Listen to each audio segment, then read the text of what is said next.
We are back. Welcome to another edition of the Sports War.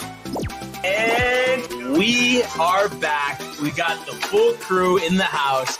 That is what it's all about. The Yankees, out of any team in the league, are the best equipped to handle a blow like this. I think there is a higher power at play here. He's due law of averages. That dude is the ultimate scrub. It's trash. Yeah. Every person you have in there is fucking trash. Next game, you're going to see a big performance. You can see it in the end of the game, and I'm just totally stoked and excited for this. And we are back. Welcome to another edition of the Sports Pour. And once again, it is the Barnes and Tony Show. Anthony, how are you, my friends? I'm doing pretty well here today, Brian. Pretty excited for our day today. Sorry, excuse me. Just, going through some audio, I think, issues right now. Do we know, Stand by. like, can the company, dude? I mean, no one said anything, so I want to say Josh yeah. B, you would think would be all over it if there was an audio issue. Can you just give us a yay or nay, Josh B? If there, we're good. Yeah, we're good. Okay. We're good. So we're back. We're back, dude. We're back. And we are back. Let's go, dude. So a lot to talk about. First of all, though, I was just FaceTiming with my mom and godson Patrick before. They're actually watching live now, Lexington, Massachusetts. So it was great to talk to Patrick before. Can't wait to see him again. Obviously on Monday, we talked about the T-ball prowess that he has. That swing. He's going to be a star out there. You could just see it, Tony. How many pitches do you think he's taking a day now? Oh, I mean, he's probably taking 100, 150 swings a day. Wow. I mean, he's just getting after it. That's what it's all about right there, the dude. energy, Tony. Early the energy. and often, Brian. Early and often. So he's excited. He's pumped up. So really appreciate them tuning in, as well as Josh B saying, "Let's go!" To interrupt the company. Hydrate. Is that iced coffee or are we on the water? No, we're on iced coffee. And okay. Actually, this morning, I went cappuccino first and then saved this for after. Donut Delight? Donut Delight. Oh, it was Brian. So good. $4.71, Tony, for a large cappuccino. Would you be tight? If it was great, but $4.71. Honestly, if it was great for a large, no. Yeah. It's delicious. It is delicious, yeah. But I feel like everybody thinks it's crazy that I don't get sugar in it. You would. Well, cappuccino sugar, you don't really need it necessarily. Really? No, okay. if it's made correctly, if it's made great, I mean, you don't really need it. Maybe half a packet I'll do sometimes at the restaurant, But okay. But more times than not, nothing? Yeah. Do they do cinnamon at Donut Delight? Cinnamon flavored coffee? No, like cinnamon on the cappuccino. I've never asked, but that is actually a really good call because Sam actually likes doing that when we go to like I don't know if you've heard of the granola bar. There's one in Fairfield. Westport, Stanford, Greenwich. Sounds like $4.17 for a cappuccino. Probably, but it's weird. It's like I don't know. There's like you'd have to take a look at the menu, but there's options. They don't give you a ton, but the coffee is very good. Like that's kind of what they're known for. Even though granola bar should be granolas. Yeah, I know. I know. It sounds like granola. It sounds like a place I really wouldn't frequent, dude. Yeah, because it's just like it's tough though. But like just for the I don't know. I guess for the stuff for her with the dairy allergy, right? That she's better off there. Me personally, the diner. Yeah. Dude. Dude. No, it's the Glory Days Diner in Greenwich. Wow, Glory Days. Never heard of that. Outstanding.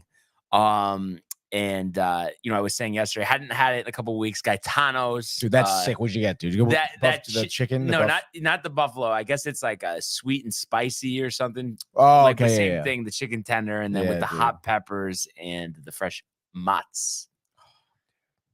Unbelievable. Shelton location, actually. Wow, and Shelton chips? Drink. No. Neither. No. Had water in the car. Because too. I mean, even I feel like, right? I mean, you get through it, but like that sandwich is a lot.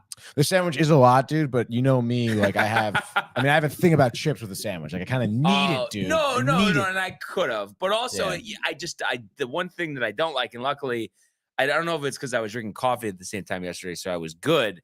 But I don't like having a big lunch because then it's like it's just like so annoying to do anything. It is, and then sit down. Kind of throws you off for dinner too. Right. Then it's like 6 o'clock comes around, and you're like, I'm not really hungry, but I really kind of have to eat. So it's like, and then you don't want to eat later. Right. Yeah. Exactly, dude. Yeah. As Josh B says, making me hungry, dude. You and me both, dude. Josh B, you got to make the breakfast, the fried salami, dude. Oh my God, the fried salami. So there's a lot to get to, and it's just like what are the chances? Like, we're all excited. First day, FedEx St. Jude Championship suspended right now. Looks like they're planning on getting underway in roughly an hour. That's where it says the first team time for Nick Hardy, Lucas Glover, Alex Smaller, Davis Riley, Taylor Montgomery, and Thomas Dietrich.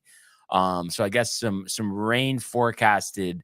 A little tight in the Memphis area right now. We're supposed to get some later, but I'm annoyed though, because I was supposed to get a nice twilight round, and I don't know. I just was like, oh, what's the point of even hoping? So last night I just canceled it, and now like percentages are going down like 40-50%.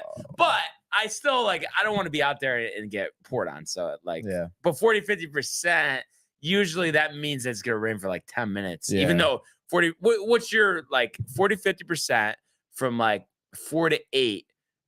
To you, does that mean that it's going to rain hard for 20 minutes and then that's going to be it? I think that means around 7 o'clock it's going to be raining for a little bit, dude. Could have. Well, I guess that would. What's your time thing? Your tea time is what? It would have been 4 o'clock, so we would it would be tight. Wait, tea time at 4? Yeah. Oh, dude. No, but I canceled it already. You know? And then I just made appointments because I needed to do stuff anyway. So just get out there tomorrow. Perfect fine, day, whatever. Yeah, that's true. Tomorrow, Friday, right? Friday. So, what are you gonna do? But we got to do better with the weather. And my mother says Patrick said go Yankees. So Patrick learning early and often. Tony, what team to root for? Yeah, I'd like to see some video proof of this. Honestly, dude. I think when we have more time to set it up, I think we will have to set up him patching in Patrick. He would definitely be pretty riled up. I would say. I bet. But Patrick, you're the best, and we appreciate you tuning in, as well as my mother. Mm-hmm. I know she commented later in yesterday. Yesterday. Yep. Love that, dude. Love to see that. Yeah. So she's, my sister actually just went back to work, from paternity leave, from my, nephew Dominic. So how much time did you get off? Like 3 months? Well, he was born in May. So I guess that's what it was. Months? Yeah, that's cool. So my mother stepping in, this week, watching Patrick and Dominic. So she's enjoying that. Yes, the grandmother role. Yes. And speaking of babies, and we don't have a name or a sex of the baby yet, but congratulations to Matthew's sister Laura. Yeah, healthy baby. Her and her husband Dominic. So that's very exciting. Second child. Dude, speaking of babies, also, how about a congrats to one Gino Ganello, who had his child, I think 12:15 in the morning yesterday. Wow. Him and his wife, Christina. Did you get in a FaceTime? Everyone's healthy.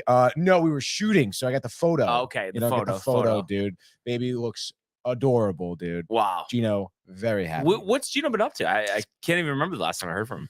It's actually funny because we our birthdays are like 4 days apart, 5 days apart. So I was talking a little bit this past month. Obviously, all his focus, the pregnancy, the baby. I think the due date actually was supposed to be the 12th. Oh, so a few days early too. Little surprise, pleasant surprise, I'm sure.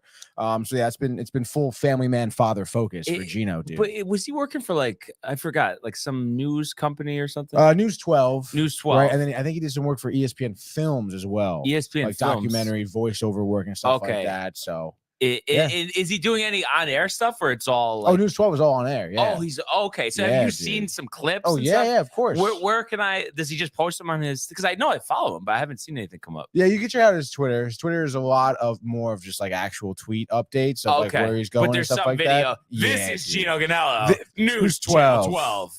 Wait, but I thought he lives in New Jersey. Long Island. But I thought News Channel 12. News Channel 12 isn't a Connecticut thing?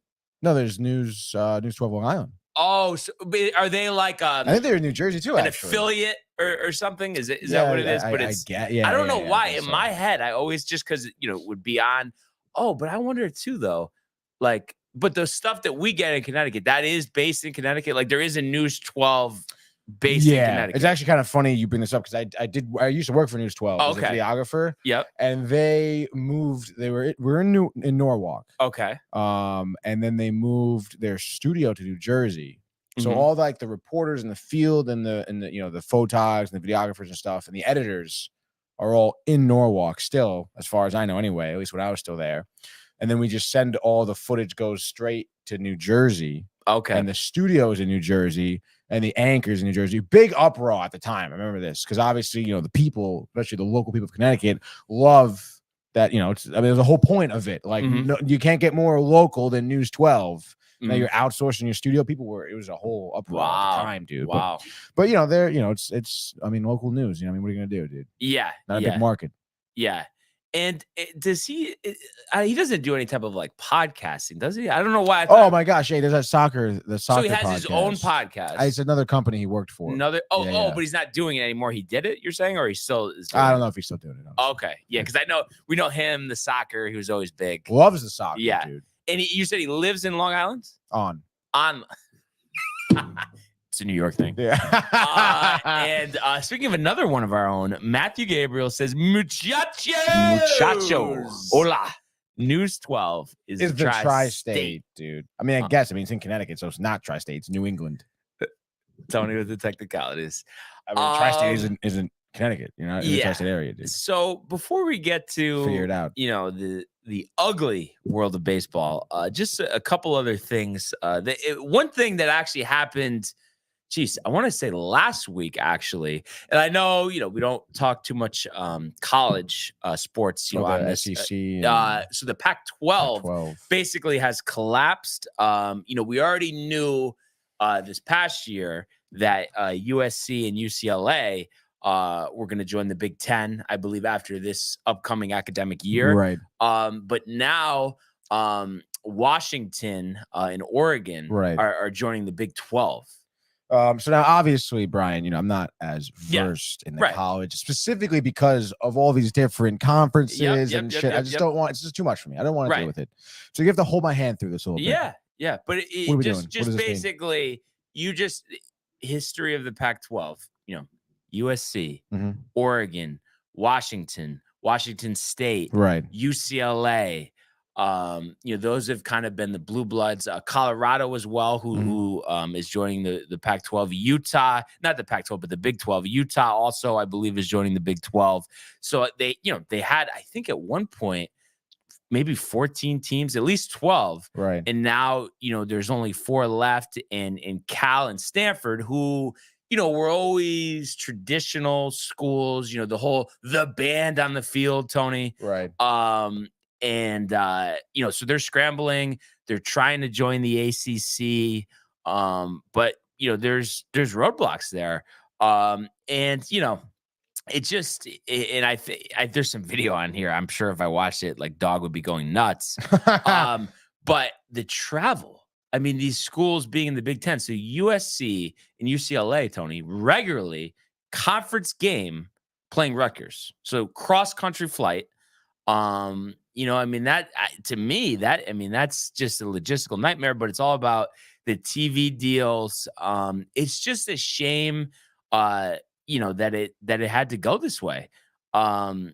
Because it just the proximity of the schools to one another. I just feel like that's what makes the rivalries the best. Oh yeah, dude. And it just also makes it like logistically like practical as well. But you're saying the Pac-12 here. Yep. 4 teams in this conference now. The 4 teams, yeah. And I'm actually looking. So are they gonna totally dissolve in general? Or are they gonna join different? What's the how are they gonna have a whole thing with only 4 teams? Well, exactly. That's the whole thing. They're gonna dissolve. I was trying to get just a full list here. Let's see, Pac-12. And it's like, are they like? The NCAA just like allows this to happen. Like, are they not like, hey man, like you have to stay in this? So it's up to the school boards to approve it. Oh, really? So the NCAA doesn't even touch this? No. No, they leave it up to the conferences. That's kind of the ridiculous. whole college landscape. It's a shame. So you're saying there's some room here for Sacred Heart to come in and dominate the Pac-12, basically. Yeah, but they're. What do you mean? What? I mean, I don't think they're. No, Eastern. Eastern Yeah, Eastern is gonna do it. But yeah, I don't know. I just don't really like it. I have to say, because it's Oregon. So the 4 schools left: Oregon State, Washington State, Cal, and Stanford. Oregon State and Washington State, I think, are going to have some trouble. Matthew are going to have some trouble finding Eastern. Conferences. Just because they're not as prestigious. I mean, they're definitely going to have to take a step back. But the whole thing that bothers me, like, I get it. I know it's like speaking a foreign language to you, Tony. But I just don't like that major college athletics, basketball, football, there's not one West Coast centric conference. Everybody's just spread out. Like all the West Coast schools are spread out. Yeah. And then also, the schools, the teams, the conferences are getting so big. I believe the Big Ten now is going to have 18 teams. So how are they even called the Big Ten anymore, dude? Well, they've been doing that for a while. Like the Big 12 hasn't had 12 teams in a while. Same thing. But it's just like, I think it's worse because, especially for football, I mean, just think about it. There's not 18 games in a college football season. So, you're bringing these schools in, theoretically to, be able to play schools that they don't normally do. But there's so many schools now where they're actually pretty much going to play each other less, and then it makes your non-conference options even far and fewer. So it's like, I mean, is like the solution to be like the NCAA to come in here and be like, we got to like redraw these lines. Yeah, I mean, I think what it's going to be is Big Ten, SEC, and then either the Big 12 or the ACC, and I think they're going to make it 3 conferences, and then maybe separate from all the other schools. Yeah, dude. I mean, I think it's kind of like, I don't know. Again, like, I feel like this is what has been deterring me from getting into college sports, specifically college football, even too. Like, it's just like why? Like, I'm gonna follow all this. I'm gonna follow school, and then you're gonna be moving conferences. I feel like this happens all too often. Every year they're talking about this. Not to mention now, I feel like just talking to you about it. I mean, it seems like getting kind of out of hand. Is it like a little confusing? There's a lot of confusion, dude. I'm out of just follow the NEC conference, and that's it. Okay, so. Just to give you, so I guess right now there are 12 teams, but this is what we've had. So USC, UCLA, and of course now it goes. Okay, USC, UCLA, Oregon, Washington, Big Ten, Arizona, Arizona State, Colorado, Utah, Big 12. And this is Big 12 on the heels of you're going to have Oklahoma and Texas going to the SEC. Right. So now. Oh my gosh, dude! Right, it's a lot to keep up with. And I know you're trying to place these teams geographically, right? Right. But I mean, do these teams move conferences because of the level of competition? No. Why do they move? To money? TV money. Oh, that's all. All like the SEC probably gets a lot of coverage. I think the SEC has like their own channal. I'm pretty sure. Actually, yes, the SEC network. Yeah. So okay, all right. I guess that makes sense. But then what the hell? Like, why don't? Like what? First of all these games are on ESPN and ESPN Plus, right? I would assume, right? Yeah, but Fox is in the mix. And now, and it's weird. CBS always had that late window SEC college football game. Now it's they have the Big Ten, and now ESPN has all the SEC. Oh, yeah, it's like, and then the Pac-12. Their deal is expiring after this season. Right. They were left with, this is why all the schools left. The only option they had was Apple Plus. Oh. So that's basically why the conference collapsed. This is kind of a shit show, But the Pac-12 was always my favorite. I've always, I've USC, Matt Leinart, Reggie Bush, like that was exciting. Oregon with Mariota. Matthew was a big Marquise guy. And then Stanford with Andrew Luck. I mean, there were good times. A couple more comments though. Oh my god, we have so many more comments. Matthew making fun of Eastern, by the way, says we have a club football team. We can play the high school across the street. It's sick. And he goes, never understood how people can be so riled for a college team, especially when they didn't go to that school. And I also agree with that. He says this all sounds like ass. Lonnie, though, we'll get to Lonnie after Matthew, though. He goes, because Tony, do you like money, dude? Yeah, I mean, I agree with what Matt's saying, especially if it's like a school that's across the country or something. I know. It's like, what are you doing? You can't go. But I mean, I guess there are a few exceptions. Like and I faded away with USC. I haven't really consistently followed them in years. But like growing up, like I said, it was just because of Matt Leinart, because of Reggie Bush. Like that makes sense. And then the only other way it really makes sense if you don't go to school is like if it's like UConn, for instance, because that's the only big program in Connecticut. Right. That makes sense. At least you're from the state, though, right? You know, like you're from the area. Exactly. So that's all it would be in your town, or if it's like your, or you went to the games a lot because somebody in your family went there, So he goes, I get the fandom essence, but liking a college team, I'm assuming. Yeah. And like I said, I think for all of us, like, I think we've just UConn basketball, I think is exciting. Yeah. And I mean, it's just, I don't know. I just feel like college sports in general is an absolute shit show. Specifically now, I mean, I understand, obviously college sports has been around forever, but it feels like that it's still in its infancy because of all the issues, these conference things being one of them, even, Title IX affecting college sports, the transfer portal, them trying to get money and be able to have sponsors and shit like that. I mean, money comes into a significant play too. Cause we were just talking about the broadcasting rights and everything, everyone wants to get a little piece of the pie, dude. Not to mention, I've experience with ESPN and broadcasting Sacred Heart games because they come in, ESPN Plus comes in basically randomly. Yep. And like they come in and obviously, we work towards our broadcast and a lot of blood and sweat, like hard work goes into this. And all of a sudden, these ESPN comes in and they have their own crew, their own everything, dude. Like, so what do you do? So when ESPN comes into a game, we don't do anything. We don't work the game. Oh, okay. But okay. The way you were saying, I thought you were still there while the game was No, they don't want they crew their own people. Gotcha. And maybe they'll be like, we'll hire a couple people and they pay you absolute dog shit. It's like $50 for the game. ESPN is directly paying you. Yeah. Okay. And then you know what, Brian, though? But good luck getting that pay within the first like 6 months of doing the job. Really? The worst, bro. Wow. The worst. Lonnie asking if your favorite word is dude. You know what, dude? Maybe it is, dude. What the fuck of it, dude? And Tony, did you call my mother? I have not called my mother yet. Lonnie, be careful. Be careful. Last time I asked him that, and he was a little tired. He got a little tight, man. Come on, man. All right. I'm trying to do a lot of different things here. We all know the feeling. We all know the feeling. And then Matthew also says it'll be hilarious when ESPN comes crumbling down. They will, dude. They will, honestly. I think it will. They know it's coming. They said, Lonnie, my dude. If I was ESPN and I was smart about it, I would try and nab up all the broadcasting rights to like college, everything. Yeah, no, and they have. I mean, they have. I mean, they do a lot. Football, I know. Oh my! I mean, dude, literally everything. They have football, basketball, wrestling, even all the sports. I'm talking like bring out the checkbook, get exclusive rights from the NCAA. Like we do all your broadcasts, hire people, and just be the one-stop shop for like ESPN. Right. College sports, dude. And you know what I don't understand, though? Like, I think it was Keyshawn Johnson. He was just let go by ESPN. 3 years left on his contract. They have to pay it out. I don't get why they wouldn't just have him. Yeah. I don't get that.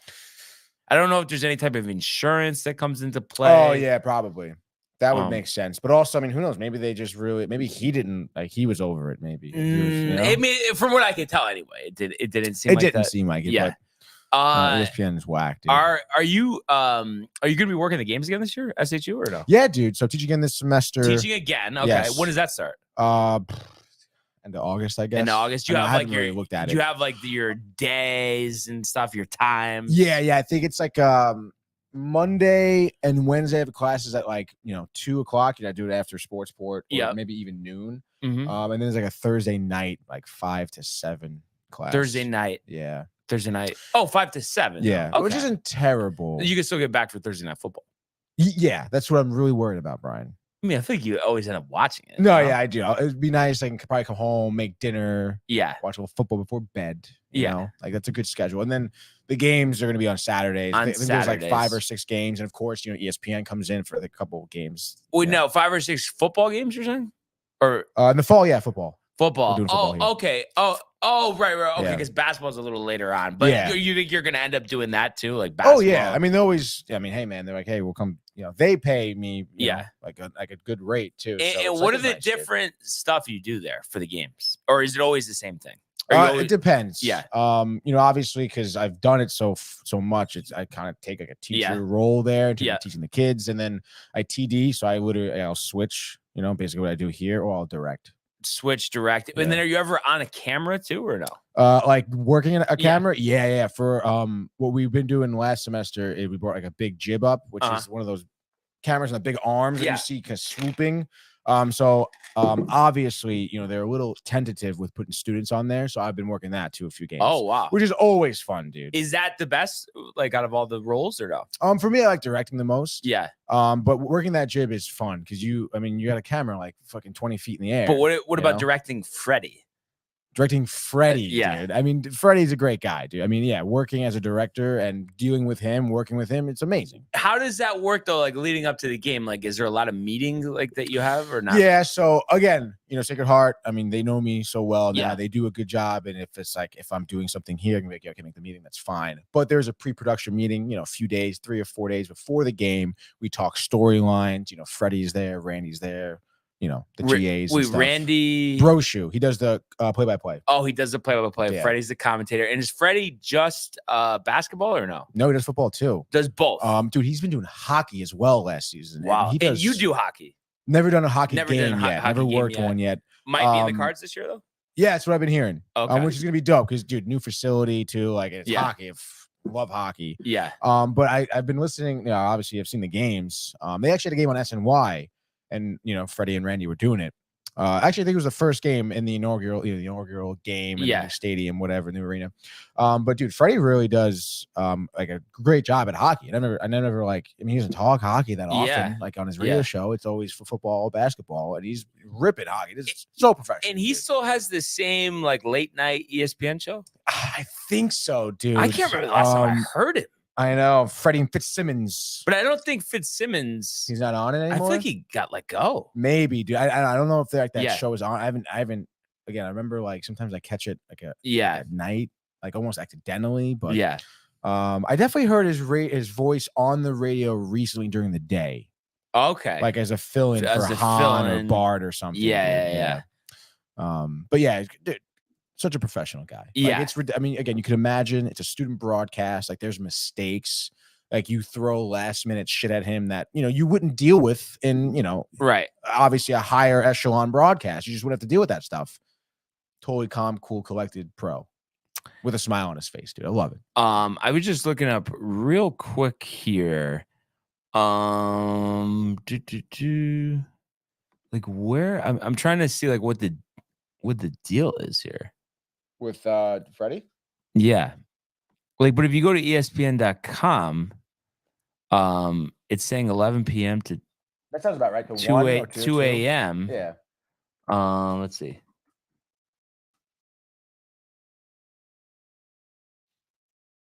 I guess. I mean, if ESPN press room is it's showing it. It says Freddie and Fitzsimmons. So you think if it's like that, I mean, 100%, that's what is this photo from 2016?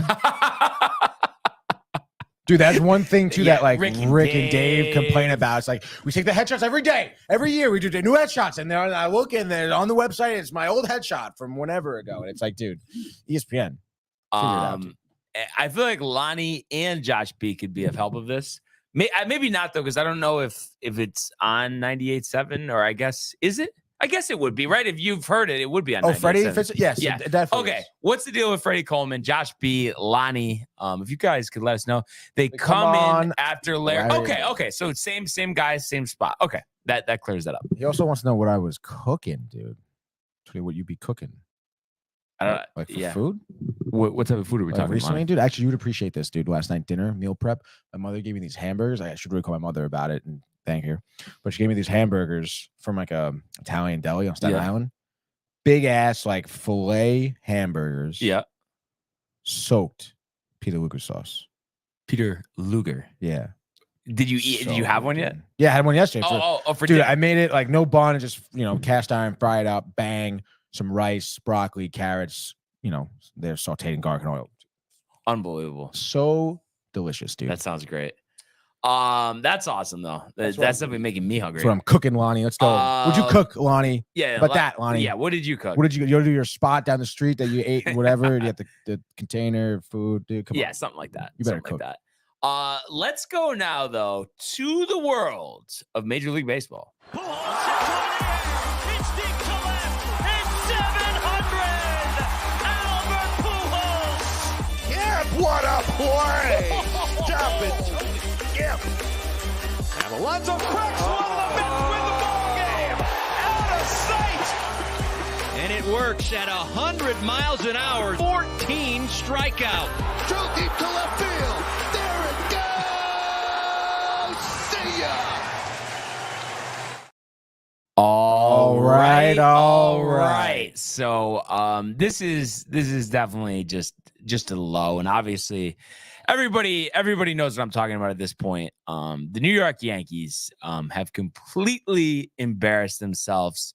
The whole season has been embarrassing, but if you think about specifically since the All-Star break, losing series after series after series, it's been about 3 weeks since they've won a series, that Royals series, that sweep. Other than that, they've lost every series, split with Houston. So for all intensive purposes, I mean, here we are, August 10th today, right, Tony? That's correct. You're in last place. You're 11 and a half games back of the first place Orioles. You're 4-6 in your last 10. You're 4 games under on the road. You can't get a big hit to save your life. And the wild card, you're 5.5 games back. And in order to get into the third and final spot, you're gonna have to jump 3 teams. And then you have to play 2 playoff teams on the road to finish out a 9-game road trip. You went 1-2 against one of the worst teams in baseball in the Chicago White Sox. And I mean, how could you have any hope? How could you have any hope? What did Lonnie have for dinner? Dude, actually, it sounds fucking delicious, dude. I may invite him over. Dude. He says, dude, he goes, what? Stop yourself. I made pork chops with peppers, onions, rice, and mixed veggies the other night. I didn't know Lonnie was cooking stuff. I didn't know. I didn't think he did either, to be honest, dude. Yeah. A lot of fade over here at Lonnie about the cooking, dude. Oh man, that sounds awesome though. I know you don't like pork chops, right? You don't like pork chops. Love a good pork chop, dude. Especially when it's like you panko crusted, maybe a little bit of like a mustard rub on it too. Oh, I feel like the only type of pork thing I like is like pork fried rice. Wait, what do you mean? No, I know because I was just baking stuff, but I'm saying a dish, like a dinner entree. That stuff also confuses me because it's like, oh, well, bacon's made of pork, but then you can have roasted pork. Like, I don't get that. Well, I think it's like almost like steaks at different cuts. I believe pork like bacon is pork belly. I believe. Okay. Then you get the pork shoulder and. But then sausage is pork. Yeah, sausage I think is like the hot dog of pork though. Okay. Or it's like the casing ground up. Gotcha. You know? Depending on what type of pork sausage you get. Honestly, a very good play on words. The Yankees are getting porked. And I mean, listen, he's not wrong. Yeah. And last night, I mean, I think shout out to Jay, by the way. Let me borrow his car. Shout out to Jay this morning. Team player. Stick shift, Brian. Stick shift. Lonnie asked you if you forgot the pancakes. First of all, Lonnie, come on, stop it. You're comparing apples to oranges at this point. The pork chop dinner, awesome, crazy, a lot of prep work, but pancakes, I mean, anyone can make pancakes, dude. Yeah. You buy the batter at the store, you add water, and that's it. You have your mixer ready. Come on. Josh B's asked me if I don't like a fried pork chop. Pork. And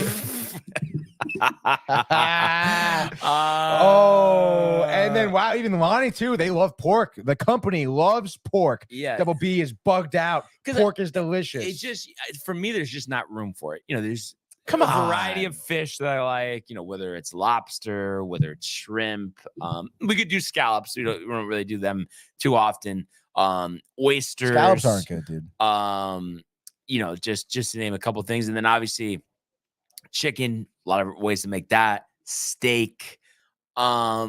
So pork, I don't know. There's just no need to. I know everybody else is tight. Well, even Matthew says no pork, dude. What did he say? Just says no pork. And then he said, "Oh, pork sucks ass." Wow, okay. Dude, all right, that's enough. Honestly, pork does not suck ass. And I'm surprised. I thought Matthew would appreciate a good pork chop. Yeah, I don't know. I don't know what Josh lamb says, either. I don't like lamb. Pernal.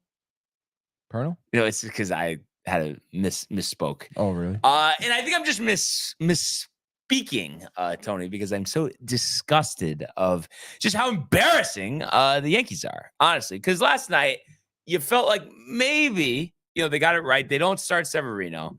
They go with Ian Hamilton, who has pitched great this year. His ERA is 1.63.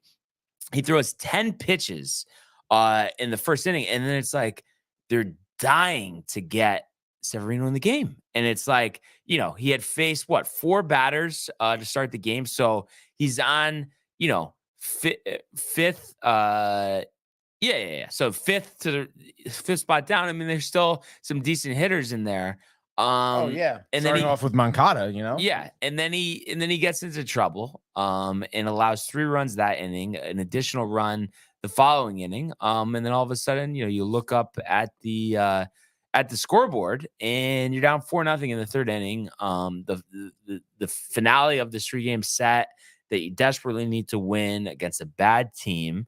And you just don't get the job done. You leave the bases loaded with nobody out again. And sure, Stanton hits his 18th home run. Yeah, he's hit a lot of home runs recently, but he's still hitting 204. He's still striking out when he doesn't need to strike out. They were 0 for 7 with runners in scoring position, 6 men left on base. And then also, so I think, first of all, Hamilton had to pitch another inning. And really, Severino, stop with Severino. Like, it's like, it's so frustrating too, because I think it was earlier this week, they DFA'd Devi Garcia, who once was not traded with Miguel Andujar, 2 guys that, have not made it for Manny Machado. So not only do you end up just getting nothing for him, you think about Severino. What did I say after last season? Let's trade him. Let's trade him. Let's trade him because he can't pitch in the postseason. He's going to want a big contract extension. He's not worth it. He always gets hurt, all of that stuff. And he doesn't, you know what I mean? He can't get anybody out now. And even before this trade deadline, I mean, I think just like a very low level prospect we could have got for him. But now it's just like, and Cashman doesn't want to do it. But now it's like, I don't know, whatever. I guess whatever, it's over, but still, it's just like, just don't even pitch him. I mean, just send him to the minors. If he doesn't want to go to the minors, then just cut him. I don't know what you want me to say. He's just getting absolutely tattooed every time unfit that he goes. He's unfit to pitch. Maybe he, if he kind of retools stuff, he could figure it out, but I don't think it's going to be here. So that was idiotic. Hamilton easily could have pitched another inning.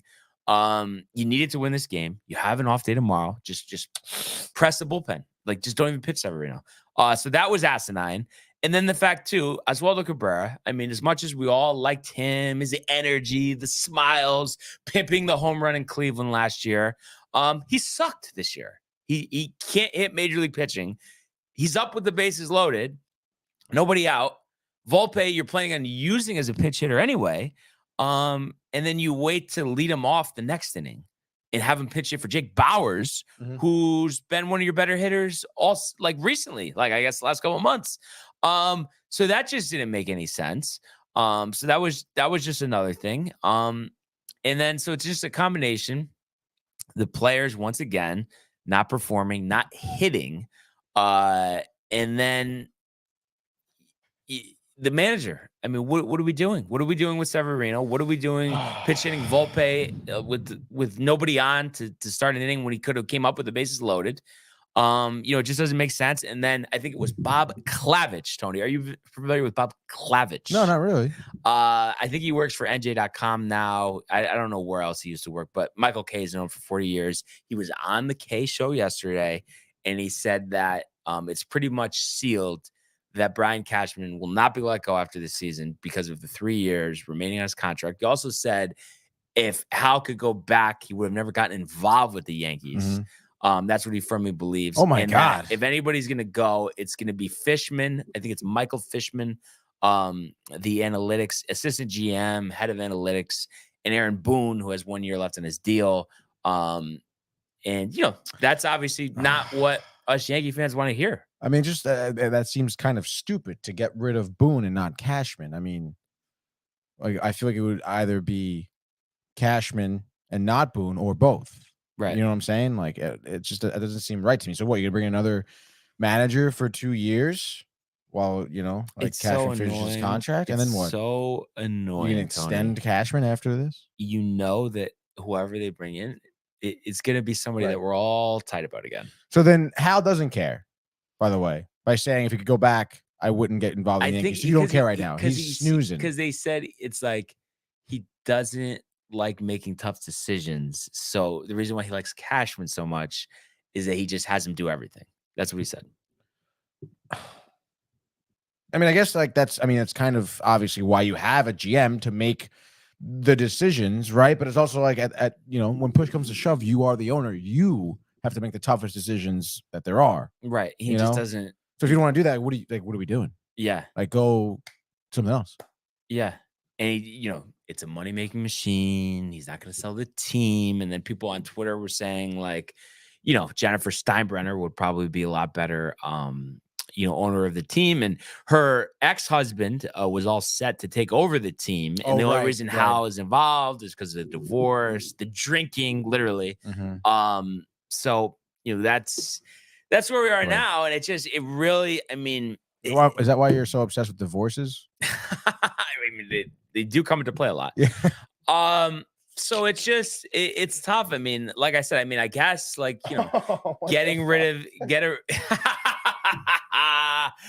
you know what? Actually, Lonnie, by the way, I did look it up. I know there's some like dents in it or whatever, but I did read very easy comes out. Boil some water, and the firmness of the hat comes back. Stop it! You're gonna. You don't put it in the water. You just hold it over, like the steam coming up. I guess softens it, and then you press it where you need to. That's what it said. So that a steamer or a boiling pot of water, obviously easier. You're gonna do that. Yeah. And then honestly, how do you keep the mold? Just so I don't have to hear scuds for the rest of the show, Lonnie. We're like, this is that better for you, bud. All right. Not talking stick. Old corkscrew Estero, Florida. If you saw the course, you would understand why the hat is not going anywhere. By the way, Lonnie did say, and I did see the photo. So they sent a picture of the pork chops that he made. I gotta say, it looks very good. Yeah, I mean, if Lonnie made it, I'm sure. But I will say it's like, I can show you the photo after, but it's like he baked it, okay, a Pyrex baked pork chop. And if you were to ask me, I would want, put that bad boy in a cast iron. You sear that thing. That's what my mother would do, Lonnie. If she was making me pork chops. Yeah, that's what I would do. But it looked very delicious. I'm sure many people enjoyed it. So good job. Catch us up on the rest of the comments here. So we're still talking food. Actually, Matthew did say love lamb. It seems like the crew is in agreement here. Lamb chops are delicious too. Besides me. And then I said I hate lamb. Oh, that's right. You don't like the lamb. That's too bad. As that would say. Lamb sucks ass. Lamb is beat. Josh B says Stanton 2 for his last 18. I'm guessing the other one is the home run that we saw. Yeah, no, it definitely is. Has to be. That's a 5-game stretch, by the way. Previous 5 games, 6 for 14, 3 home runs, 7 RBIs.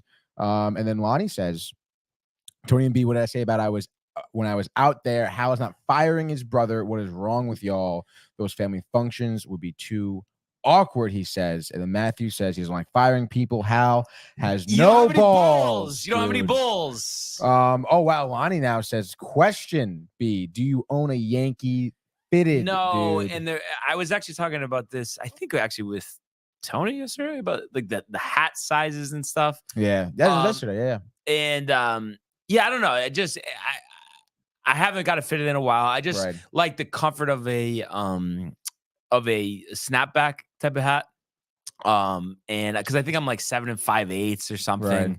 And it's just I don't you kind of feel the same way, right? Like, yeah, it's tough to get a good hat size. It's tough. Yeah. And honestly though, I don't know, man. I mean, for me, it's kind of tough to find a hat in general that fits my head well. I don't know how you feel about it, and that hat looks good. But maybe I should start going towards more fitted, because I feel like, I mean, growing up, obviously fitted was the way to go when we were younger. But maybe like getting a nice fitted hat, like I think they just fit me better, because sometimes the hats are like too shallow for my head, and they like stop here as opposed to like come down on my, like it's like kind of ridiculous, dude. And the scuds continue. He has big ass head, he says, but then he does say that you look handsome with the backwards snapback hat on. Matthew laughing his ass off on that one. Yes. Jay Bird says, my mother won't make me another thing if I don't call her. And then Lonnie does say I can cast iron it too. I usually cast iron my steaks. Very good. Very good there. And he is the fitted king. Yeah, he does. I mean, I feel like every day I see him like on social media, it's a different fitted hat. He's wearing a fitted. Yeah, he's wearing a fitted. Which, I mean, again, like I went through my fitted hat phase when I was a kid, but it was just like too much, dude. Like too many fitted hats. And they're also like, I mean, they're like $40, some of those hats, dude. Yeah, like, no, because actually these are only like 30 or even less, sometimes 25. Dude, I mean, I feel like hats should be $10. Like, why are hats expensive, dude? The material probably costs 10 cents. Okay. So I'll stop you right there. What do you got? Why don't we just get in the hat business then? I mean, I know technically, right? Like, I feel like we gotta redo the downtime hats. Like, I could be at the forefront of it. I'm down. Whatever help you need. Because the 5-panel, first of all, I don't know what happened to my 5-panel hat, because I feel like it did fit me, but now it's just too fucking tight on my head. But snapback, it's ridiculous. Snapback hats. We don't need fitteds, because then it's gonna be too many sizes. Yeah, too many sizes. One size, downtime, right? Snapback hat. I mean, if you want to like drop everything and like let's bang it out, I guess. Because I mean, it's basically what we just need to find. We just need to find a manufacturer to work with. I mean, if you want to do that, how did like the stuff that's on there? Who was it? One person, or is it all spread out? Oh, like, so first of all, I'm pretty sure it's just one person, but I'm not sure. It's the company that Mike signed up with to build the website, to make the website. Like they have that like ability. Like they like, hey, we can sell merch through our website. Right. Through our company that we work with, a third-party company. Okay. So it's really kind of out of our hands in terms of where it goes, where, who. Yeah. But yeah, I mean, obviously we can find nothing's stopping us from finding a local guy. Lonnie's got here. A guy. Lonnie says, we have a guy. Talk to Josh. Because also, where was like the hat maybe you still have it, but you haven't worn it in a while, like that black one? Where the 5-panel one. That's the one. It's a 5-panel hat. But it's on the website right now? Yeah, you can buy it. Really? Manny had gotten a red one, I think. Oh, Jay got a red snapback hat or a 5-panel. I actually think Manny got one too. Yeah. But again, like, I don't know. I had worn Manny's, and Manny's hat actually fit me pretty well. I'm kind of pissed. I don't know if maybe it was just the color change or whatever. But I got it, and it was like a little tight. It's literally on the last snap. And like this doesn't work for me, dude. And like even so, I still wore it, but it's gotten tighter on my head. I don't know what's going on. It's in my closet. I still have it. It's a wonderful hat. I love 5-panels. I've had 5-panels that fit me well, but this one just doesn't fit my head well, and it's a struggle because again, like big head, it's tough, dude. Yeah. If anybody knows. By the way, Lonnie says 60 a piece now for the fitted hats. Like, come on, dude. Are they hand stitched? Like, where the best? Lonnie's gonna like really throw me a sky at this, but personally, I haven't done it in a while. I think the best deal is right off the train, Yankee Stadium. What are they selling it for? $10? Are they? I know it's not an official hat, Lonnie. I understand, but if you just want a quick hat, you could barter them down to, they're hungry for a sale. He's definitely tight that I just said. Yeah, I think he's all about the official stuff. You guys have to have at least one fitted cap of your team. It's a must. That's true. Do you have one fitted? Yeah. No, I used to. I don't know. Just when I moved out of my parents' house, there's probably still stuff there. Yeah. And then my dad's hats got mixed up, and that's kind of where we are, Tony. He's tight about the people outside. Definitely. It's a good bargain, though. I'm just saying, you could barter them, Lonnie. And also, I'm curious, Lonnie, right off the train, and I know obviously you wouldn't take the Metro North. I don't think anyway, to go to the game, but like the guy that's been in the cart there 20 years or whatever the case may be. Have you had that? And I guess it's a soubrette, Tony. It's not a soubretti. But that's the correct. sausage is there. Have you had one, Lonnie? I'm guessing you have to have had one. But those are legendary, cash only. Yeah, he said he walked to the stadium. But have you had that cart, Lonnie? The cart right down the stairs from the stadium. And also, random question too, but have you played softball or baseball at this? He better parks have. right there. Yeah. He has to have. He has to have. So a couple interesting questions there for Lonnie. But yeah, basically to sum it up, yesterday was a disaster. Series was a disaster. Second half has been a disaster. So, yeah, I mean, for all intents and purposes, it feels over, and it seems like it's just a constant, wheel that keeps going around. Where we still have a chance, but we look terrible. We make terrible decisions. We have clowns in the leadership positions, and that's where we are. So. I don't think Miami is going to be a walk in the park by any means. We got to face Luzardo, Alcantara, and Perez. I know Alcantara, over 4 this year, struggled, was one of the best pitchers in the National League last couple of years before that. But you're telling me, and he's pacing Nestor, but Nestor, I'm sure, will only be able to go 5, maybe 5 1/3 with that pitch count. You could easily see Alcantara 8 shutout innings, 14 strikeouts. I mean, that's coming. Luzardo's been great. We don't have a pitcher announced for that game, but I guess you could maybe hit Luzardo. I don't know. We'll see. No pitcher announced. I'd imagine that's Randy Vasquez. And then Cole Perez on Sunday. So I don't know. They're just playing out the string. And at this point, I guess it's like you hope some young guys get up this year. You hope the team is full of young guys next year. But even for somebody like me, Mr. Optimist, hard to see a scenario where we make it. I hope we make it, but boy, does it not seem like it, Tony. And I think your opinion, it has even changed over the last couple of days. In terms of you making it or not? Yeah. I mean, I was always skeptical, but now it's like, wow. Right. Like this is just really embarrassing. Yeah. I mean, again, like under 500 is a question at this point. Yeah, dude. I mean, it's tough. It seems like it's like you said, it seems like it's over, dude. Do you think under 500 is that like a 50-50 at this point? What are you at right now? 3 over. Yeah, I think maybe 60-40 in terms of you being over 500.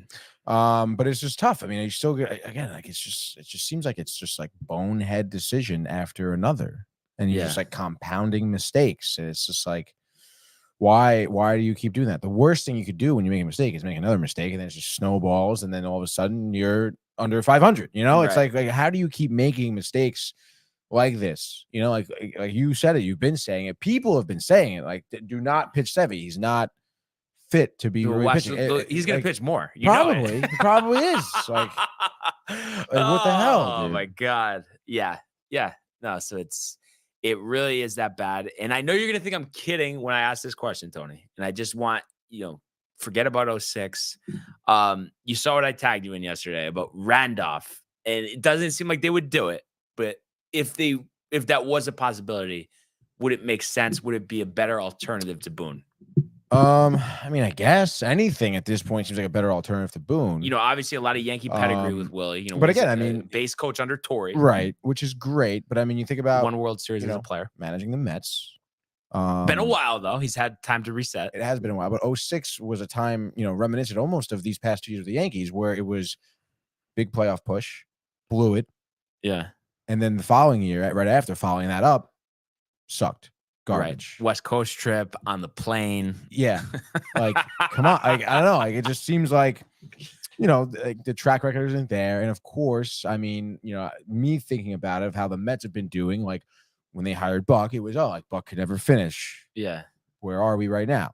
Yeah. So you're basically saying might be a little upgrade, but you still would be hesitant. Right. Does anybody come to mind and I know, like these guys, like they're not going to hire, but of anybody who would be available, does anybody come to mind that you think would be good if they're going to give them, some power? Right. I mean, I don't know. It's tough, dude. I mean, I feel, a lot of people are talking about like, oh, I could be sick if like Jeter managed, whatever. I don't really think that's going to happen.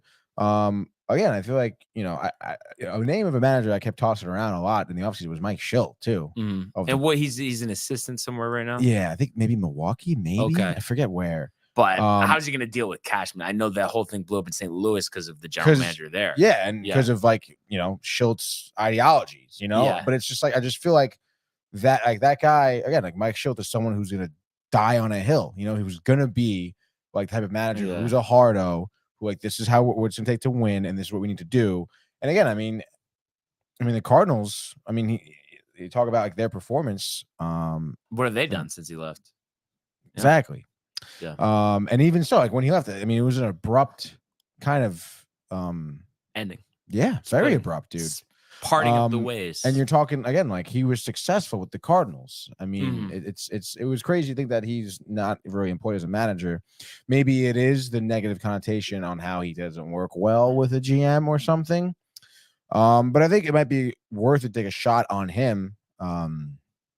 Again, I don't know what happens behind closed doors. You would assume there's a reason why he's not, but I think it'd be a good shot. So, but even just generally speaking, you're just saying that's the fast track, just a hard manager. Yeah. That is demanding. Again, who is demanding and is like, hey, it's like, you know, like to some of these players who aren't playing every day, who are taking rests, who, you know, just get thrown in the DH spot and never really see the field as much, or players struggling at the plate. I mean, I feel like you need someone who's going to really be whipping them into shape. I mean, you know, well, I don't know, what was it? Maybe after the first game against the White Sox, Harrison Bader was asked if he's worried about the team at all. And he goes, no, like he loves the level of play here. Like he thinks the level of play is good. Like that's I'm paraphrasing, of course, but it's like, what are you talking about, dude? Yeah. Like, yeah, that's not like, what kind of mentality is that? Yeah. That's not good. Yeah. So we'll see. Looks like Matthew likes Willie, dude. Willie buddy. Says I mean, get him I just in there. Think, though, you know, he's won with the Yankees before, whether as a player or as a coach, as an assistant, might not be the worst idea. And around winning Yankee teams. They said that about Aaron Boone, didn't they? Tino, I think I've mentioned it before, but Tino, I think I would take Tino over anybody. That would be kind of sick, dude. Like Tino's just gonna be like, no, like you're not playing, you suck. If you even want to think about getting out there, show me something. Don't cry. I'm not gonna coddle you. I'm not gonna make you cookies like I'm Aaron Boone. You're gonna go play. That's it. That's what you have to do. Like, no, you suck. Like that's what you have to say. Did this Willie becoming manager, is that like something that's been speculated? I mean, it was on Twitter, but I don't know if that was just kind of a idea. And he's getting up there, huh? Almost 70? 69? 69. Okay. But again, you know, we'll go Dusty Baker's done. Dusty Baker. Buck really hasn't done anything. Oh, man. Wow, dude. Measure your tendencies. Look at that, dude. It is tough. Buck is almost tempting if he lets go, but I guess if it's just like he's just never going to win, crazy, it's just like, well, I don't know. Like, what do we... I feel like if you have Buck with Cashman, I mean, that sounds like a recipe for disaster, dude. Cashman. I feel like it's just, if Buck was managing with Cashman GMing, it'd be just Buck saying the same fucking nonsense. Like, oh no, we like the players, we like this, we like that, and after every game, and it's just him, just because he knows. But do you think behind closed doors, he rips everybody like so tight, dude? Absolutely. I think he just tells the media absolutely nothing, dude. Every time. Was he riled about the win yesterday? No. You don't think so at all? It's over, dude. He knows it. You see him in the dugout with those weird fucking glasses from 2006 that he wears, dude. Honestly. Oh, there's no way he's happy at all. What would you say percentage that he's back? For next year, I don't know, dude. I mean, again, like it seems like Cohen doesn't want to get rid of Epler. What's the contract? Does he have another year on the contract? Buck? I kind of feel like it was a 3-year deal. Yeah, right? That sounds about right. 3 years. Contract. Let's see, dude. Yeah, 3 years. Okay. So, yeah. Which is, I guess, is fine. I guess. Because again, I don't know, man. It's just so tough. Obviously, he's made certainly some poor decisions this season too. But, you know, it wasn't an easy season for any manager in that position. Would have had a tough season. It's actually kind of interesting too, because I think was it Michael K show talking about, because I think, you know, naturally Michael K, you know, people call in, right, by the way, and it's funny because Michael's getting tight about this because people call in all the time. George rolling over in his grave, he would have done this, he would have done that, and it's like, okay, it's fine. But you know, people call and they were ripping Boone, and I think they were trying to make the argument that like it doesn't matter. Basically, again, you know, Michael K and Aaron Boone are little buddy. He's saying it doesn't matter who the manager is. That it's the players who win games for you, and it's which is true. It is true to an extent. But it was, But it is an interesting point, Tony. Like, would the players, let's say they had Schilt this season, hypothetically, would they have actually performed that much better? Or is it this year, as much as Boone is an idiot, it's more of a talent and athleticism problem? I think what it does when your players aren't performing, again, just like how I say, any faults over the course of the season are really like kind of emphasized because of the long season. I feel like when your players are poor, a manager who really isn't good is, again, kind of emphasized, kind of brought up to light because he's making bonehead plays. Of course, he's kind of forced into a corner where it's, a tough decision, but he's not making the right ones. So I think that it's a combination of both, but it is certainly more so the fact that your players aren't performing. Yeah. No, exactly. But who put those players there? Obviously, Cashman could go on and on about this. So hopefully this day off does something, but I'm sure everyone's getting hammered in Miami tonight and not caring about the 3-game series tomorrow. Other than Randy Vasquez, I'm sure he wants to prove himself tomorrow if he's going to be starting, which I imagine he would be. But Alonso stepping it up lately, Tony. Another homer yesterday, 35 homers, 87 RBIs. Career high is 53 or 54? 53. So it might not be able to get there, but I think it'll be close. Yeah, I think so. In the Mets' victory yesterday against the Cubs, it's actually kind of funny. I think he has 15 home runs in 27 at-bats against the Cubs. Which is interesting. Which is crazy. Grew up a Cubbies fan? I don't think he did. Oh, yeah, he went to Florida. Where's he from? Florida. He's from Florida and went to Florida. I believe so. Okay, gotcha. I think he is from Florida, though. I know he went to the University of Florida. Yeah, I know that, and I know he definitely grew up Tampa, Florida, born. Florida. Okay. Gotcha. The cities and the states, dude. Anyway, but yeah, 4th home run this series against the Cubs. Pretty crazy for him. McNeil with a dinger too. McNeil with a not the prettiest dinger, but a dinger nonetheless, Brian. And you look at this, you have David Peterson start, and we talked about Peterson. I think over seven appearances, a few out of the bullpen, a couple starts. I think he had like a 2.04 ERA or something like that. Pretty good, Brian. Yeah, first pitch of the game, home run. I'm not even kidding. Like it literally was like first. A hanger. I think it was a fastball, like at the belt, dude. Okay. And Morel just cranked it 430 feet, left field, 1-0, just like that, dude. So kind of tough, like right away for Peterson. And again, I was saying yesterday, let him try to make him go 5. He's been pitching well for 3 innings out of the bullpen. Not gonna happen. First fucking pitch of the game, dude. So ridiculous. And right after that, gets to the first, which is fine. Second, though, I think Suzuki's like a double, and then I think after like another single given up, he's moved to third base, pass ball, coming to score, makes it 2-0. And now I feel like, again, not a lot to complain about Francisco Alvarez. He's a young guy, he's gonna make mistakes and stuff like that. We understand that, but there's been multiple times this season where he gets humbled by when he's trying to frame a pitch that really, it's going to be kind of outside anyway. And it's actually kind of funny because it was a pass ball and the pitch was called a strike, which is something I think I've ever seen before. But he does this thing where, he does, he tries to frame up the pitch, which is every pitcher does it, but it's just like tries to get a little cute with it. As I'm sure you'll see a lot with young players who get a little cocky when they get some confidence and stuff like that. So he's got to learn to not do that. Cause it's like, instead of trying to, again, just catch the ball, he's trying to just like, and then just ends up just totally missing it.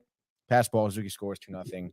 So not happy about that. But then of course, bottom of the 4th here, the saving grace and Pete Alonso, with Lindor on base, which I think I've been saying that all week, actually, Lindor on base, which is great to see. And actually, I think the 4th inning, I believe Lindor almost gets picked off. Buck challenges it, stays on, and then Alonso makes a 2-2, bang. And at that point, Peterson gets out of there. I think he's 3 2/3. Yeah, 3 2/3, 4 hits, 2 earned runs, 2 earned runs, 2 walks, 5 Ks, 62 pitches. So, a little bit of a tough outing for Peterson, I guess. Talk about getting off the wrong foot, I suppose. But I don't know. I still think you're a little hopeful for this guy to be a piece out of the bullpen still. Yeah. Starter done. not happening. Yeah, I really don't, I just can't see it, dude. We've tried for so long now. Yeah. And it's like the run was now not last season, but the season before, where it was like early on. Yeah. It was dominant. Yeah. Lights out, dude. Yeah. And this season it was dominant in spring training. And then first start popped. What am I doing? Like, honestly, what are we doing here? Grant Hartwig comes in, though, for 2 1/3 innings worth of relief. Gives up only 1 hit. Love that. I mean, he's someone I think is 26, 27. I've been saying he's a little bit of a future bullpen piece for sure. Trevor Gott comes in, inning clean. Walker comes in, inning clean with 2 Ks. So we're going to fast forward here now to the 8th inning. As I mentioned, Mets have a 4-2 lead, courtesy of the McNeil and the Arise, I believe I say his name again. Yeah. Someone who's not probably going to have much of a future with the Mets. But nonetheless, making it 4-2 here, Ottavino comes in. And, this is someone who I talked about moving at the trade deadline.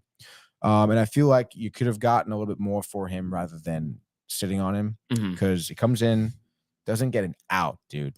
Gives up 2 hits, a walk, a balk, too. I think he threw to first too many times, which I think is a stupid rule, by the way, Brian. But you understand it to an extent. I guess. Just throw over. Just keep throwing. Throw over 5 times in a row, though.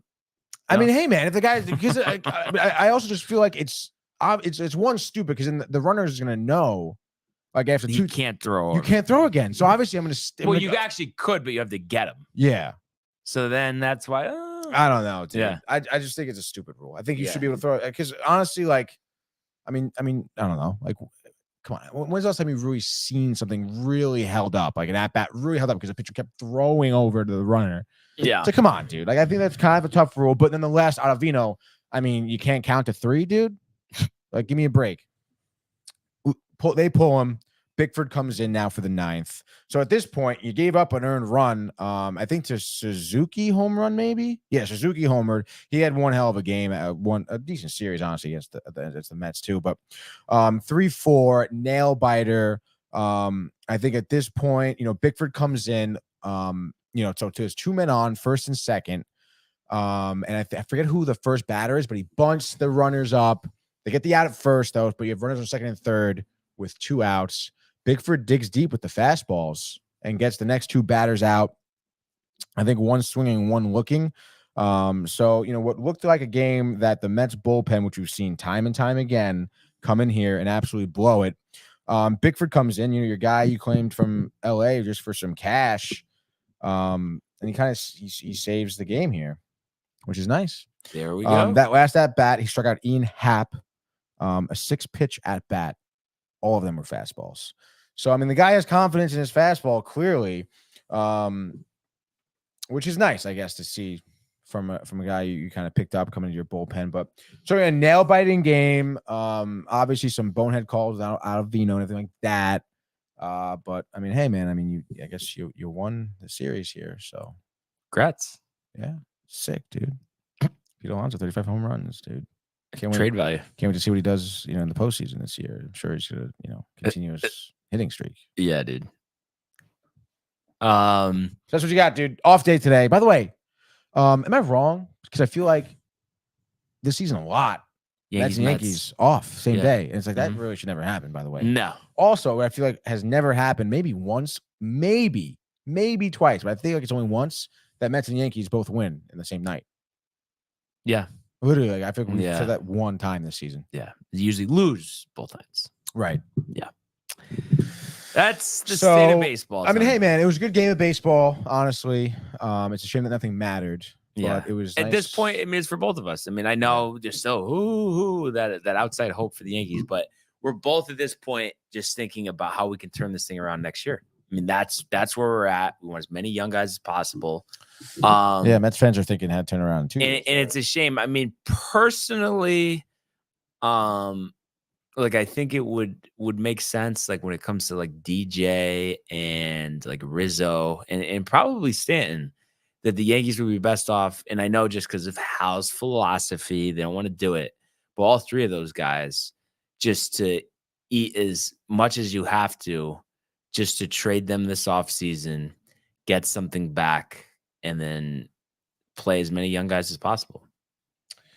Yeah, I mean that seems like a good plan, right? Who's the best if they're on the roster next season out of those three? DJ, Rizzo, Stanton.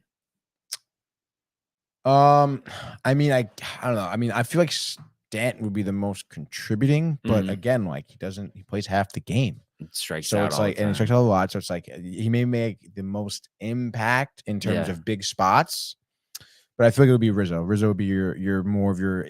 I feel like to me is more likely to be an everyday good player guy. Yeah, he was so good, but I don't know. It's just after he was so bad, it's tough for me to just think like he's just going to go back to being really good again. I mean, I feel like this offseason, he's going to work a lot on his, cognitive ability. I mean, you're certainly worried about him. Right. Like, yeah, he might not come back this season, I would think, at this point. I mean, I don't know. I feel like he wants to come back, though.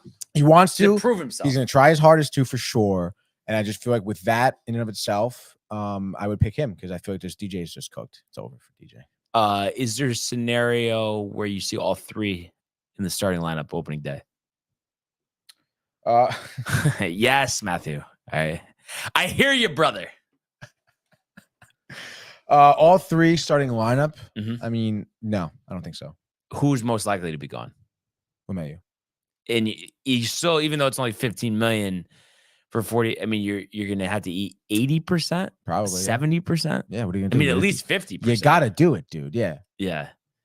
And even that might not be enough. By the way, did Boone really make cookies for someone? Is that like a? No, it's a thing people say a lot because it's so disgusting and ridiculous. Yes, and I said that. That's why he was cracking up. Yeah. But no, I do remember you saying that. It's very funny. Very funny. Let's just play out the string here with the picks, Tony. You had a little tough time yesterday. 0-3. Really? Because you picked the Cubs. I know I had to pick the Cubs. I went 2-1. Obviously, the only blemish the Yankees, like it is every time. But we got enough for 3 here. I know. Oh yeah, the fucking what do we got? Rangers lost. Who else did I pick yesterday? The Rangers lost. Wait. Oh yes, wait. Wednesday. That's right. And I picked the Reds. Oh, I did pick the Reds over the Marlins. Yep. Fuck, dude. All right, dude. Let's bucker down a little bit. All right. No Mets, no Yankees here. Let's see, dude. What do we think of the Braves here? Bryce Elder, dude. I mean, I would take that in a second. Honestly, I think. First of all, Brian, take it easy, dude. All right, I'll take it if you don't want to go. So go ahead. Don't take it. I dare you. I dare you. I dare you. I want to see Tony so confident he's not going to take the Braves here. Don't take him. Give me the Braves, dude. Bryce Elder. Young guy, started out hot, ran into a little bit of issues, but I feel like as of late, actually, let's see. I actually literally look at his as of late. Not great. Cubs 4 1/3, 5 earned runs. Arizona 2 2/3, 7 earned runs. Tampa Bay 3 1/3, 7 earned runs. Not great as of late. After a hot start coming up, the 24-year-old, but I think some confidence will be reinstated into his mind after he throws 6 innings of no earned run baseball here for the Braves. And dude, that this lineup is going to do pretty well. I think against Pittsburgh. Matt Olson, did he hit a home run last night? No. He's going to hit one tonight for 40th of the season, dude. Great. Yeah, it's going to be great, dude. And the Braves are going to win, I don't know, 4-1. It's just tapes. It's somewhat against my better judgment. After taking one off the leg, he got hammered last time out. But this is the battle of two of the worst starters in the league. Alek Manoah versus Noah Syndergaard. Manoah leading the ERA race with the 5.72. Syndergaard 6.75. But for one night in Cleveland, or actually one day in Cleveland, Thor turns back the clock. 6 scoreless. Manoah chased after 3 1/3, 8 earned runs. And I'm gonna say the Guardians are gonna blow out the Jays 10-2. Wow, that's my better judgment, but I'm gonna do it. All right, dude. I think I'm gonna take the Dodgers tonight. Undecided. Doesn't matter. Doesn't matter though. The offense, dude. And you have Ty Block on the mound here for Colorado, dude. 32-year-old. Seems like a little bit of a journeyman, I suppose. San Francisco a lot, Baltimore for a cup of coffee, and then Colorado since last year. I don't know, man. It seems like he's a bullpen guy, right? He has 3 starts this season, 10 games played, 4.85 ERA. So nothing good, dude. Wouldn't expect that this bullpen game honestly does a lot for Colorado. I forget who she's married to, but Vanessa Hudgens has been in the crowd. Her husband plays for the Rockies. Rah, rah. Dodgers win 5-0. And I'm going to go with the Phillies. Fading Patrick Corbin. By the way, congratulations to Michael Lorenzen. No-hitter for the Phillies, dude. Yeah. Good for him. He went from Detroit, right? I think great Detroit. Story. Great tried to be story, a two-way player. dude. Wasn't good enough hitting. So he was focusing on the pitching. Second start for the Phillies, by the way. Second start. First start, I think, was 7 innings, a couple hits, no one runs. Yeah. So on fire in Philadelphia. Good for the Phillies. What a great pickup, by the way, for them. Yeah. That's the type of pickup that, maybe some New York teams could look into. Yeah, not Philadelphia. But yeah, I think they win again today. Corbin's gonna get hammered.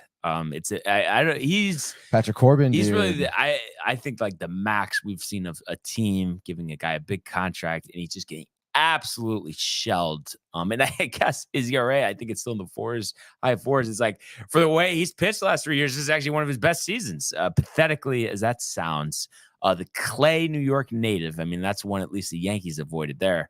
But anyway, Nola struggled this year against Washington. I think he'll have success. I think Bryce Harper, 2 home runs, both off Corbin. End of the day, Phillies 8, Nationals 3. Wow. All right, last game here for me. Last pick of the litter here. Oh, there's 7 games. So we have Twins Tigers left, Astros Orioles left, and Royals Red Sox. Dude, who's pitching for the Royals? Not Zach Greinke, I don't think. No. Looks like Adam Austin Cox is pitching. Oh, against Paxton. Against Graham Ashcraft.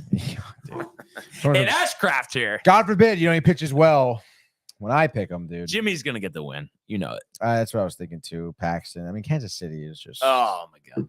What an absolute dumpster fire. And they're throwing at this poor kid, 26-year-old, doesn't even know what's coming. Doesn't even know his name.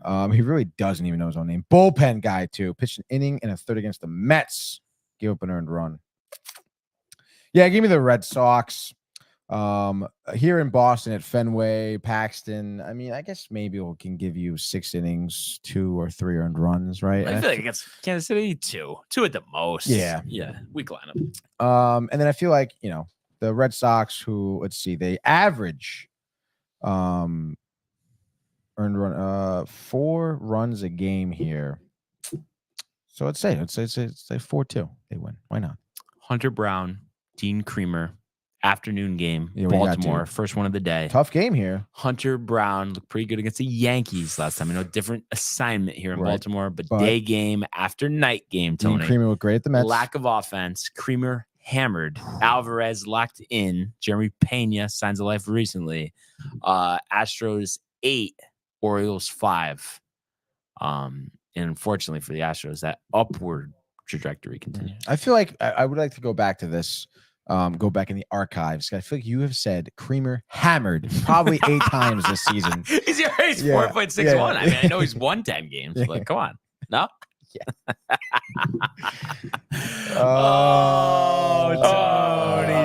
Tony. So ridiculous, dude. You hungry yet, dude? Yeah, it's just What are you doing for lunch today? I'm just gonna have a protein bar. To the Gaetanos, gotta take it easy today. Oh, it's so tough, dude. I don't know what I'm gonna do. I got food at home. I take Jay's car back at some point. This, that. You ever drive stick shift, dude? No. The other thing. Tough, right? It's tough because it's just like every car is different. So first gear sticks a little bit, and it does stick a little bit, dude. Yeah, and it's just like annoying because people on the road, no patience. Yeah, dude, they don't. It's a little tough, dude. I was just thinking about this because I never answered. Jay was asking if I saw Hard Knocks. Haven't seen it yet, Jay, but actually might watch it tonight because the Yankees aren't on. So that might be a little late night watch, and maybe I'll comment since I believe you're going to be talking about that in Screen Time tomorrow. Yeah, you got it. You definitely should, dude. Did Josh B have one more? Lions Hard Knocks was good. Josh B says phrasing. Josh B on the way out. I don't know what I said. What did I say? Phrasing, dude. Like something. No. Like phrasing is something that kind of sounded sexual. Oh, Jay Bird, did you stall? I stalled once coming out of the driveway. Reverse to me for some reason whenever reverse. Whenever I drove stick, like reverse was always kind of weird. Like it just felt weird to the whole thing felt weird, but it was fine. I'm coming out of the driveway, it's totally fine. No one was around. Actually, I was kind of like surprised Jay didn't hear. I thought I was gonna see him come out. Creamer hammered. Yep. Creamer hammered. So, yeah, stick shift's tough. Moral of the story. Yeah. Only 2 golfers on the course right now. Both played the first hole, parred it.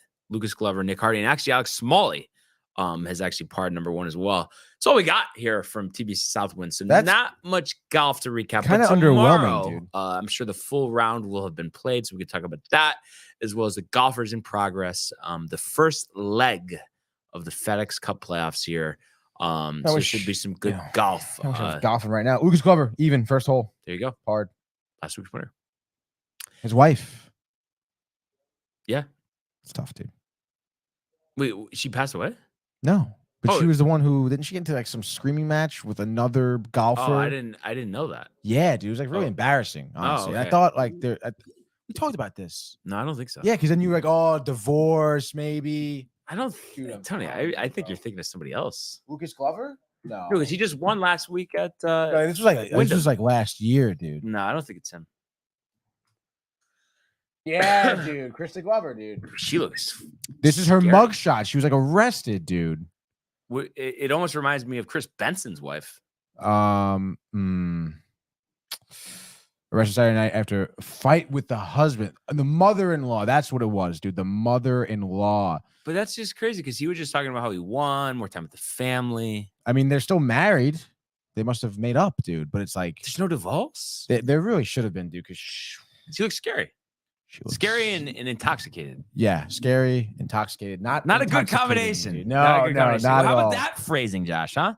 Oh, dude, it's tough. It is tough. Tough life out there. You really don't, especially with the kids involved now. And the mother-in-law. What's up, dude? Michael C.